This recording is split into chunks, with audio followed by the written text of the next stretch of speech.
Michael Marcus అనే ఒక community trader first story అన్నమాట ఇది. 1969లో అంటే చదువుతున్న టైంలో మైకెల్ మార్కస్కి వాళ్ళ ఫ్రెండ్ ఏమన్నాడంటే, ఒక స్కూల్లో ఫ్రెండ్ అయినప్పుడు, మీరు నాకు ఒక ఎక్స్ అమౌంట్ ఇచ్చారనుకోండి, 2 వీక్స్లో నేను మీ మనీని డబుల్ చేసి ఇస్తాను ప్రతి 2 వీక్స్కి. అయితే ఈయన ఏంటంటే చాలా అట్రాక్ట్ అయిపోయింది, ఐడియా ఏదో బాగుంది కదా, సో నేను ఇంకా దీని గురించి డీప్గా తెలుసుకొని ఈ థింగ్స్ మొత్తం స్పాయిల్ చేయాలనుకుంటలేను, జస్ట్ నేను ఈయన చెప్పింది ఫాలో అయిపోతా అని చెప్పేసి మైకెల్ మార్కస్ ఏం చేసినంటే, స్టార్టింగ్ ఎవరికైనా సరే ఒక 2 వీక్స్ మంచి ప్రాఫిట్ చూపించిందంట డబుల్ చేసి ఇవ్వడం వల్ల, అంటే ఒకళ్ళు నమ్మి. సో అది మంచిగా వెళ్తుంది అని చెప్పి ఆయన కూడా కొంచెం అట్రాక్ట్ అవ్వడం స్టార్ట్ అయ్యాడు. $15 సంథింగ్ ఇస్తే దానిపైన $30 ఇలా ఎవ్రీ వీక్ 2 వీక్స్ ఇట్లా డబుల్ చేసి ఇవ్వడం ఏదో బాగుంది కదా అని చెప్పేసి next time he increase this capital $12,000. ఈ జాన్ అండ్ మైకెల్ మార్కస్ కలిపి ఆయన సజెషన్ తోటి ఒక 5 ట్రేడ్స్ అండ్ ఒక 2 to 3 ట్రేడ్స్ తీసుకోవడం జరిగింది. తీసుకున్నప్పుడు ఏమైందంటే బ్రదర్, ఈ $12,000 పోగొట్టుకున్నాడు. ఇక్కడ మొత్తం $12,000 పోగొట్టుకోవడం జరిగింది. 12,000 పోగొట్టుకున్నా కానీ somewhere he believed that, because he listening that stories. వీళ్ళకి ఎవరైతే సజెషన్ ఇస్తున్నారో ఇట్లా డబుల్ చేస్తున్నారో, ఆయన చేసినప్పుడు మనం ఎందుకు చేయలేం, ఏదో మిస్టేక్ అయిపోయిందేమో, కొంచెం జాగ్రత్తగా చేద్దామని చెప్పేసి. 15 years ఏజ్ అప్పుడు ఆయనకి. ఇప్పుడు ఈ 15 years ఏజ్ లో ఏమైందంటే వీళ్ళ ఫాదర్ ఎక్స్పైర్ అయిపోవడం జరుగుతుంది. వీళ్ళ ఫాదర్ ఎక్స్పైర్ అయిన తర్వాత వాళ్ళకి ఏంటంటే ఒక ₹3,000 ఇన్సూరెన్స్ వస్తుంది, లైఫ్ ఇన్సూరెన్స్. ఈ $3,000 తోటి మళ్ళీ ట్రేడింగ్ చేస్తాడు, మళ్ళీ పోగొట్టుకుంటాడు బ్రదర్. ఇలా 1 year అయిపోతుంది. 1969 నుంచి 1970 వచ్చేస్తాడు. And he decided to learn, ఇంకా పక్క నేను నేర్చుకోవాల్సిందే, ఇలా రాదు ఇది అని చెప్పేసి ఒక చోట క్లాసెస్ తీసుకుంటాడు. సో క్లాసెస్ వచ్చేసి అప్పుడు ఏంటంటే, ఇప్పుడు మనకి ఫారెక్స్ ఇవన్నీ ఉన్నాయి కానీ ఒకప్పుడు ఏంటంటే జస్ట్ మనం సోయా బీన్స్ కానీ రైస్ కానీ వీటిపైన ట్రేడ్ చేసేది, అంటే వాటి యొక్క ప్రైస్ పైన మనం ట్రేడింగ్ చేసేది. అయితే నేర్చుకున్నాడు కదా, ఈసారి ఆయన మళ్ళీ ఏం చేసిండంటే మనీ బారో చేసి $30,000 ప్రాఫిట్ చేసిండు after classes. And it was like ఒక మిడిల్ క్లాస్ ఫ్యామిలీ నుంచి వచ్చి నేను ఇంత అద్భుతం క్రియేట్ చేశానన్న ఒక పాయింట్ ఆఫ్ వ్యూకి వెళ్ళిపోయింది. బికాస్ $30,000 అంటే చూడండి, it's around 28 lakhs, right? He decided to school వద్దు ఇక మనకి, డ్రాప్ అవుట్ అయిపోదాం, ఎందుకంటే నేను ఇక్కడ మనీ అర్న్ చేస్తున్నా కదా, నాకు ఇక వద్దని చెప్పేసి డిసైడ్ అయిపోయి 1970 ఎండింగ్ కల్లా డిసైడ్ అయిపోయి 1971కి వచ్చేసింది ఇక. సో మొత్తానికి ఆ డెసిషన్ తీసుకొని ఈ 30Kకి 20K యాడ్ చేసి మొత్తం $50K తో ట్రేడ్ చేసిండు. ఈసారి ఏంది 30K ప్రాఫిట్ ఎలా వచ్చింది, ఏంటంటే ఒక ఓవర్ కాన్ఫిడెంట్ వచ్చేస్తుంది. $50K he lost all his money. సంవత్సరాలు గడిచిపోతాయి. ఇప్పటికే ఒకసారి $12,000, దాని తర్వాత వాళ్ళ father insurance and next time add చేసిన ఆ మనీ, ఇవన్నీ కలిపి దగ్గర he lost all the money. 20K కూడా పోగొట్టుకొని మళ్ళీ జీరోకి వచ్చేసాడు. ఫుల్ గా అప్సెట్ అయిపోయి, ఫుల్ గా డిప్రెషన్ కి వెళ్ళిపోయి, ఏం చాలా అర్థం కాక చాలా డిఫికల్టీస్, లైక్ జాబ్ వెతకడంలో చాలా డిఫికల్టీస్ అయిపోయింది. దాని తర్వాత నాకు ఒక ఆఫర్ ఏమొచ్చిందంటే, కమ్యూనిటీ రీసెర్చ్ అనలిస్ట్ గా ఒక జాబ్ వచ్చింది, చిన్న జాబ్ అది. అయితే ఈ కమ్యూనిటీ రీసెర్చ్ అనలిస్ట్ ఏంటంటే ట్రేడింగ్ రిలేటెడ్ ఉంటుంది అనమాట. ఇందులో ఎవరైతే ఉంటారో వాళ్ళు ట్రేడింగ్ చేయకూడదు. బట్ సమ్వేర్ ఒక లూప్ హోల్ ఎత్తికి మరి ఏం చేసినంటే, ఒక సిగ్నల్ అనమాట, వాళ్ళ ఫ్రెండ్స్ బయట నిలబడతారు, ఇలా చేయలేపితే వాళ్ళు అక్కడ ట్రేడ్ చేస్తారు, చేయి కింద తీస్తే అక్కడ సెల్ చేయాలని ఒక కొన్ని సిగ్నల్స్. ఎందుకంటే ఆ రోజులలో అక్కడ పోయి ట్రేడ్ చేసేది, మనం అంతా ఆన్లైన్ లేకుండే కదా. సో ఏదో ఒక సిగ్నల్ పెట్టి వాళ్ళ ఫ్రెండ్స్ తో కొన్ని రోజులు ట్రై చేసిన అనమాట. సీక్రెట్ కోడ్ ఉంటుంది ఇలాంటి, ఇలాంటి కొన్ని కోడ్స్ పెట్టుకొని ట్రేడ్ చేయడం స్టార్ట్ చేసేది. ఇది కూడా ఫెయిల్ అయిపోయింది, మళ్ళీ మనీ లాస్ అయిపోయింది. ఈ మనీ ఎలా వచ్చిందంటే, ఈయన job money plus he had a girl friend చాలా హెల్ప్ చేసింది. మదర్ సేవింగ్స్ మొత్తం పోయింది, మళ్ళీ చాలా మనీ లాస్ అయిపోయింది. ఎవరైనా ఎన్నిసార్లు లాస్ అయిన తర్వాత కూడా ట్రేడింగ్ సైడ్ వస్తారా అనేది ఒక క్వశ్చన్ అనేది స్టార్ట్ అయింది. ఈ వాజ్ లైక్ ఇంకా అప్సెట్ అయిపోవడం జరిగింది. అసలు ఏం జరుగుతుంది, ఎందుకు ఇలా అయిపోతుంది, నేను ఎక్కడ తప్పు చేస్తున్నా అనేది. ఈయన ఏం చేసినంటే 1971 టైంలో ఒక గొప్ప trader, I don't know his name exactly, ఆయన దగ్గర ఒక స్టూడెంట్ లెక్క జాయిన్ అవ్వడం జరిగింది. ఒకటే ఫిక్స్ అయిపోయింది ఏంటంటే, నేను గివ్ అప్ ఇవ్వకూడదు. ఆయన దగ్గర ఏం నేర్చుకుంటున్నా, సైకాలజీ నేర్చుకుంటూ, నాట్ టెక్నికల్ అనాలిసిస్. బికాస్ ఈ already in the 2 to 3 years కదా అప్పటికే. ముందు ఈయన గురువు ఏం చెప్పేదంటే, నువ్వు ఎన్ని ట్రేడ్స్ గెలిచావని మ్యాటర్ కాదు, రిస్క్ మేనేజ్మెంట్ ఫాలో అయ్యావా లేదా. $100 పెడుతున్నావు అంటే మినిమం టు మినిమం 200 నుంచి 300 ప్రాఫిట్ చేయాలి, లేదంటే ఆ ట్రేడ్ జోలికే పోకూడదు. అలాంటి ఒక థింకింగ్ ఉన్న ట్రేడర్ దగ్గర క్లాసెస్ తీసుకోవడం జరిగింది. అంటే ఇక్కడ ఏంటంటే, ఫస్ట్ దగ్గర ఏంటంటే he might line concept very good for that. Next దాంట్లో ఏమైందంటే, ఆల్రెడీ నాకు ఒక ఎక్స్పీరియన్స్ ఉంది,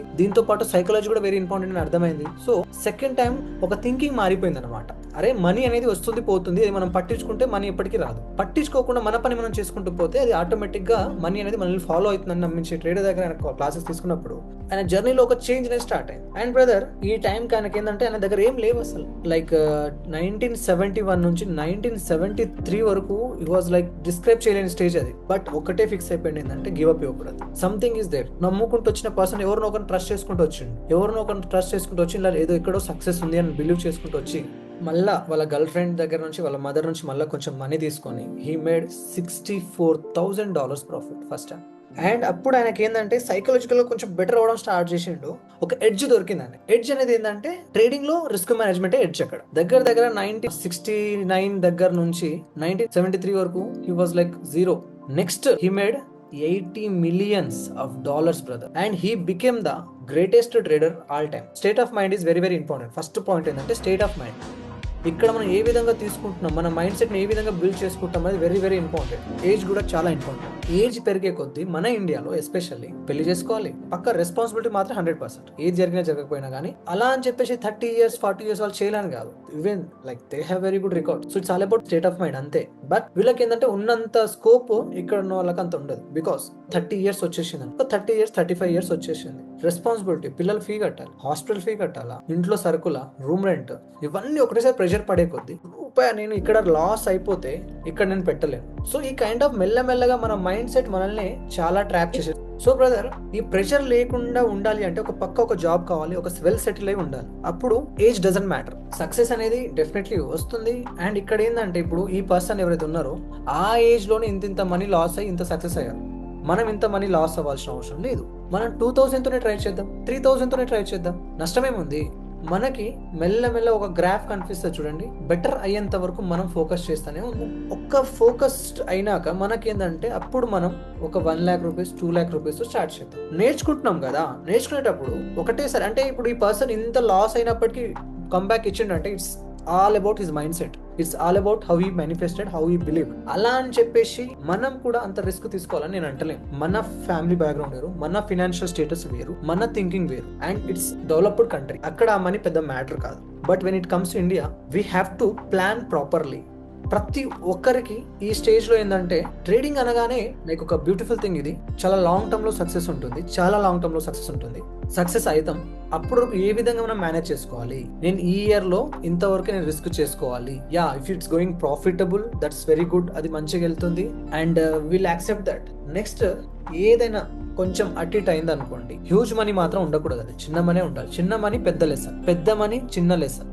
నార్మల్ గా ఒక మనిషి ఎగ్జామ్ రాస్తుండు, ఫస్ట్ క్వశ్చన్ సెకండ్ క్వశ్చన్ రాసుకుంటూ పోతున్నా. 5 minutes ఉంది, ఇంకా 2 questions రాయాలి. టీచర్ ఏమన్నది, I want to take your paper after 5 minutes, please complete before 5 minutes అన్నది. అండ్ నాకు ఆన్సర్స్ వచ్చు, కానీ టెన్షన్ లో నేనేం చేస్తా, 5 minutes ఉంది కదా అని చెప్పి నా రైటింగ్ బాగా రాదు, నా థింకింగ్ సరిగా థింక్ చేయదు, చేతులు అనుకుతుంటాయి, ఇవన్నీ అవుతుంటాయి. When we are in our school or higher studies లో ఉన్నప్పుడు ఇవి జరుగుంటాయి. ఇక్కడ ఎందుకు ఇలా జరిగింది? బికాస్ మనకు ఆ టెన్షన్ లేదు కాబట్టి ఫస్ట్ మనం ఉన్న క్వశ్చన్స్ బాగా రాసాం. మనకంటూ ఒక టార్గెట్ వచ్చింది, మనకి లిమిటెడ్ టైం అని తెలిసింది. ఇవన్నీ తెలిసినప్పుడు అంటే when we have a pressure we are unable to write answer in a proper way. So చిన్నగా అయిపోయేదాన్ని అదంతవరకు డ్రాగ్ చేయడం ఎందుకు? సో ఇవన్నీ ఏమైపోతుందంటే ఒక risk, huge risk beyond our control తీసుకుంటే మాత్రం అది ఎప్పటికీ అది డేంజర్ అయిపోయింది. ఎప్పుడైతే స్ట్రెస్ ఎక్కువ అవుతుందో మనం అస్సలు ఫోకస్ చేయలేం. అందుకోసమే నేను ఏం చెప్తున్నా అంటే స్టార్ట్ విత్ స్మాల్. అదే అలాంటివి మనం ఎన్నిసార్లు పోగొట్టుకున్నా పెద్ద ప్రాబ్లం కాదు. కానీ ఒక హ్యూజ్ అమౌంట్ తో ట్రేడ్ చేసి పోగొట్టుకొని నెక్స్ట్ టైం ఏంటంటే మన ఫ్యూచర్ ఇంపాక్ట్ అంటే ఒక బాకీ లెక్క కన్వర్ట్ చేసేంత అవసరం లేదు. నేర్చుకునేంత వరకు ఇదే ఫాలో అవ్వండి బ్రదర్. అలాంటప్పుడే మన ట్రేడింగ్ జర్నీ చాలా బాగుంటుంది. అండ్ ఇది ఎందుకు చెప్తున్నా అంటే actually very very important to understand trading psychology. And మనం ట్రేడింగ్ సైడ్ వచ్చామంటే అందరితో మీరు అసలు పోల్చుకోకండి.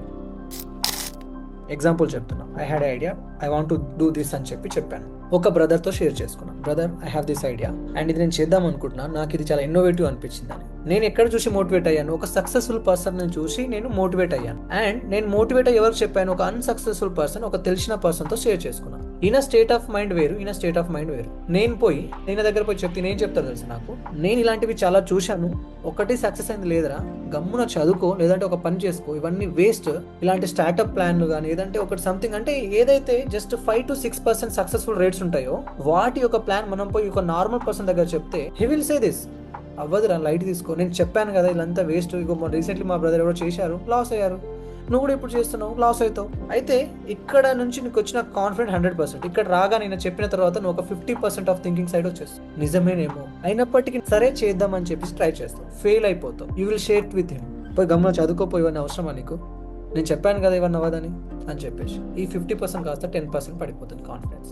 100% కాన్ఫిడెన్స్ 10%. అంటే ఇక్కడ 100% కాన్ఫిడెన్స్ ఎందుకు వచ్చింది? బికాస్ ఇక్కడ ఉన్న పర్సన్ మేడ్ ఇట్. చుట్టూ ఉన్న సరౌండింగ్ వేరు, ఇక్కడ నీ సరౌండింగ్ ఎలా ఉంది చూడు. సో ఫస్ట్ ఆఫ్ ఆల్ నీ యొక్క థింకింగ్ ఒక యావరేజ్ పర్సన్ తో థింక్ చేస్తే నువ్వు అలానే అయిపోతావు. When you are believing something just believe అంతే. సో స్ట్రాంగ్, చాలా స్ట్రాంగ్ గా బిలీవ్ చేయాలి, ఒక ప్రాపర్ గా ప్లాన్ చేసుకోవాలి. బెస్ట్ అవ్వాలని ఎప్పుడు అనుకోకు, బట్ నిన్నటి దానికంటే ఇలా ఒక స్టెప్ ఫార్వర్డ్ థింక్ చేస్తున్నానా లేదా, that is enough. This will make you the best. So ఇది ఒక్క రోజు 2 రోజుల్లో కనిపించేది కాదు. It's a period of time. Just we have to keep doing, we have to believe అంతే.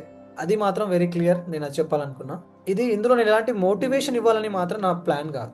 నేను ఒక ప్రాపర్‌గా ప్లాన్ చేసుకోండి అనే చెప్తున్నా. ఇప్పుడు నార్మల్‌గా ఏందంటే మోటివేషన్ ఈస్ డిఫరెంట్. ఒక బిలీవ్ చేయాలి. నేను అది ట్రేడింగ్ అని అంటలేను బ్రదర్. మీ ఫ్యూచర్‌లో మీకు ఇంకో ప్లాన్ ఉంది. జస్ట్ నేను పార్ట్ టైమ్ లెక్కనే తీసుకుంటా అంటే yeah! Just consider it as a part time. Consider it as a ఒక skill. Whatever you do, you believe in it. ఒక్కసారి చూసుకోవాలి. మనం ఈ థింగ్‌లో ఉన్నామంటే, ఈ ఫీల్డ్‌లో ఉన్నామంటే మనకు ఎలాంటి ఫ్యూచర్ ఉంది. అందులో మెయిన్‌గా ఏందంటే మనీ ఎలా వస్తుంది? ఫ్యూచర్ ఎలా ఉండబోతుంది? ఎంత కష్టపడాలి? ఇవన్నీ ఒక ప్రాపర్‌గా వ్యూ ఉన్నప్పుడు అదే విధంగా మనం ముందుకెళ్ళాలి. అప్పుడే మన జర్నీ ఏందంటే ఒక ప్రాపర్ ప్లాన్‌లో మెల్లమెల్లగా, మెల్లమెల్లగా ముందుకెళ్ళే కొద్దీ చాలా బెటర్ ఎళ్తుంది.